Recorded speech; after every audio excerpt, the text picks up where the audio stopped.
So welcome back to S and yoga guys. Video शुरू करें उससे पहले आप चैनल को सब्सक्राइब कर दीजिए। एक बात मैं बिल्कुल क्लियर कर देना चाहता हूं कि अगर आप कॉफी नहीं पीते हैं तो आपको कोई ज़रूरत नहीं है स्टार्ट करने की। हालांकि कॉफी के बहुत सारे हेल्थ बेनिफिट्स भी हैं, जैसे कि focus, alertness, fat loss, better arousal. अब कहीं आपका प्लान चेंज तो नहीं हो गया कि मैं कॉफी पीना स्टार्ट कर दूं? आप बिल्कुल कर सकते हैं, लेकिन इन सारी चीजों का लाभ उठाने के लिए कॉफी को एक प्रॉपर इंटरवेंशन के थ्रू यूज करना पड़ता है, जो हम इस वीडियो में जानेंगे। तो ऐसा कहा जाता है कि कॉफी को सबसे पहले बकरियों ने खाया था।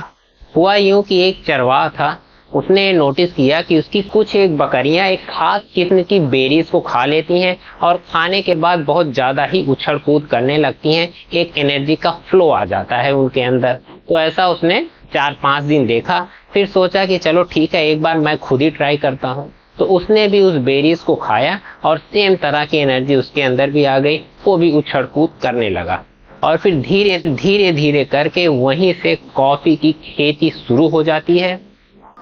खैर, ये तो एक तरह की कहानी थी, ऐसी बहुत सारी कहानियां कॉफी के बारे में हैं। तो भेड़ और बकरियों से कॉफी की शुरुआत हुई, और आपको पता है कि आज के डेट में सबसे महंगी कॉफी कैसे बनती है? बिल्ली की पोट्टी से।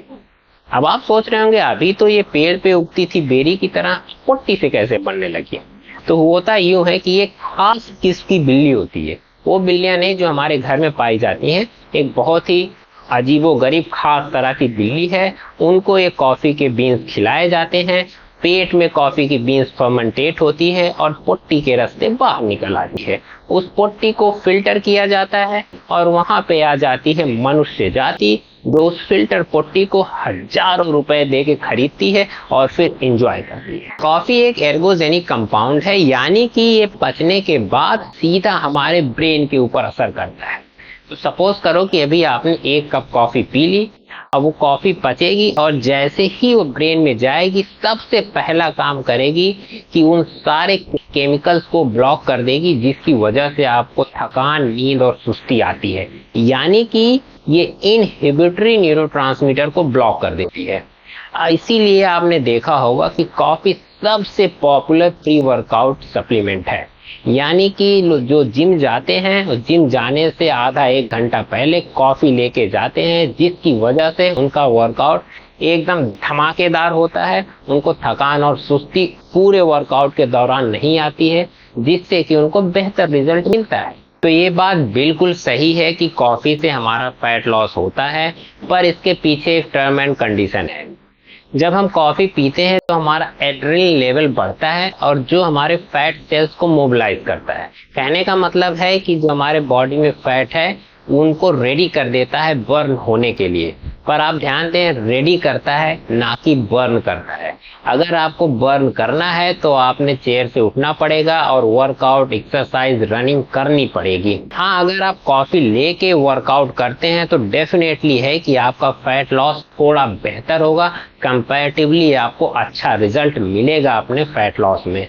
पर वहीं पे अगर आप चेयर पे बैठे बैठे 2-3 कप एक्स्ट्रा कॉफी पीते हैं और सोच रहे हैं कि थोड़ा सा और फायदा हो जाएगा आपको फैट लॉस में, तो ट्रस्ट मी, इससे सिर्फ नेस्कैफे को फायदा होगा, आपको बिल्कुल नहीं। हार्ड या फिर स्ट्रॉन्ग कॉफी डोपामाइन के साथ में सेरोटोनिन को भी रिलीज करती है, और ये 2 न्यूरोट्रांसमीटर ये इंश्योर करते हैं कि आपका एराउजल, इरेक्शन और इजैकुलेशन ये तीनों बेहतर हो रहा है। तो अगर आप किसी तरह की सेक्सुअल एक्टिविटी परफॉर्म करने वाले हैं, 1 घंटा पहले अगर आपने कॉफी नहीं, स्ट्रॉन्ग कॉफी ली है, तो डेफिनेटली है कि आपकी परफॉर्मेंस पे इसका पॉजिटिव असर पड़ेगा। तो इतने सारे फायदे देख के अगर आपको ये लग रहा है कि मैं भी कॉफी पीना स्टार्ट करता हूँ, थोड़े बहुत फायदे मैं भी ले लेता हूँ, पर आप एक बात का ध्यान दें कि कॉफी एसिडिक इन नेचर होता है। तो अगर आपके बॉडी में ऑलरेडी एसिड ज्यादा है तो कॉफी पीने से फिर आपको एसिड रिफ्लेक्स होने के चांसेस बढ़ जाएंगे। तो सबसे पहले आप इंश्योर कर लें कि आपको एसिडिटी की शिकायत नहीं है, तो ही आप कॉफी या फिर कैफीन वाला कोई भी मटेरियल आप यूज करें। पर टेंशन वाली बात नहीं है, इसका इलाज हमारे पास है। कुछ घरेलू रेमेडीज हैं।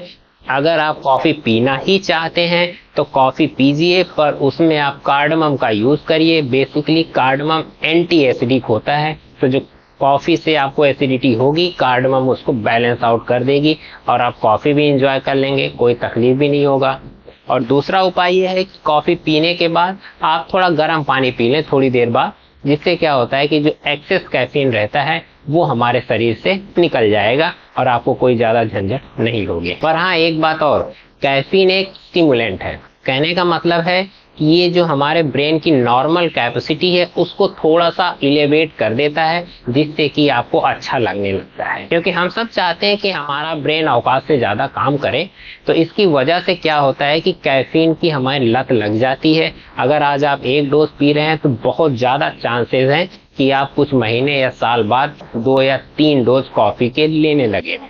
तो आप ये बिल्कुल इंश्योर कर दे कि अगर आज के दिन आप कॉफी पीना स्टार्ट कर रहे हैं तो आप बिल्कुल कंट्रोल में रहें। बस 1 कप कॉफी पिएं और वीक में 4 बार ही पिएं। 3 दिन आप अपने सिस्टम को रेस्ट दें, जिससे कि हमारे दिमाग को कैफीन की आदत नहीं लगे। उन सारे न्यूरोट्रांसमीटर को रिलीज करने के लिए एक बैलेंस बनाना बहुत ही जरूरी है। इसी मुद्दे के ऊपर मैं रिसर्च कर रहा था कि आखिर कैफीन एडिक्टिव क्यों है। तो ऐसा बताया जाता है कि जितने भी स्टिमुलेंट हैं, फिर चाहे वो भले ही कैफीन यानी कि मैं यहाँ पे कॉफी कह रहा हूँ या फिर वो गांजा हो, दोनों ही सेम तरह से हमारे ब्रेन को अफेक्ट करते हैं। हाँ, अगर आप गांजा पिएंगे तो आप बहुत ज्यादा स्टिमुलेशन आपको मिलेगा, आप पागल से हो जाते हैं। वहीं पे अगर आप कैफीन पिएंगे तो आप एक मनुष्य की तरह ही बिहेव करेंगे और आप एक लिमिट में रहते हैं।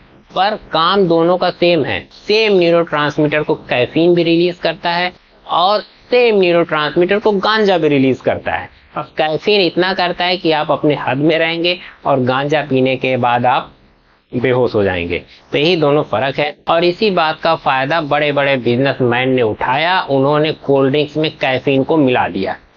हालांकि बिना कैफीन के भी कोल्ड ड्रिंक बन सकती, नॉर्मल आप सोडा वाटर और उसमें शुगर डाल दें, कोल्ड ड्रिंक तैयार है। लेकिन उन्होंने उसमें कैफीन डाला ताकि ये एडिक्टिव बने। एक बार आप इसे पिए तो फिर आपकी दोबारा पीने की इच्छा हो। या फिर इसी तरह के बहुत सारे बेवरेजेस हैं एनर्जी ड्रिंक के नाम पे, इनडायरेक्टली वो कैफीन ही डालते हैं उसमें और आपको बड़ा अच्छा लगता है। तो कहने का मतलब है, हालांकि वो गांजा भी डाल सकते हो उसमें, पर वो ज्यादा ओवर स्टिमुलेट हो जाएगा। पता चलेगा कि रेड बुल पीने के बाद आप उड़ने लगे। अच्छा देखिए, जब मैं यहाँ पे बात कर रहा हूँ कॉफी की, मेरा मतलब है कि कॉफी में पाए जाने वाला कैफीन, और वो कैफीन पाया जाता है चाय में भी, ग्रीन टी में भी, कोल्ड ड्रिंक्स में भी, चॉकलेट में भी और बहुत सारे ड्रिंक्स में पाया जाता है। अब अगर आपको सुबह उठते ही लगता है कि नहीं यार 1 कप कड़क कॉफी या फिर चाय पी लें तो मजा आ जाएगा, तो इसका मतलब है कि आप कॉफी के एडिक्टेड हो गए हैं। आपको यहाँ से बाहर निकलने की जरूरत है। इसके लिए सबसे बेहतर सोल्यूशन तो यही है कि एक दिन आप कॉफी पी लें, अगले दिन आप एक हर्बल ड्रिंक पी लें। बहुत सारी हर्बल ड्रिंक मार्केट में अवेलेबल है, बस आपको उसको पानी डाल के गर्म करना है और वो बिल्कुल आपको फ्रेशनेस फील करवाएगी। तो इस तरीके से कुछ आप ऑल्टरनेट करते हुए कॉफी की लत से छुटकारा पा सकते हैं।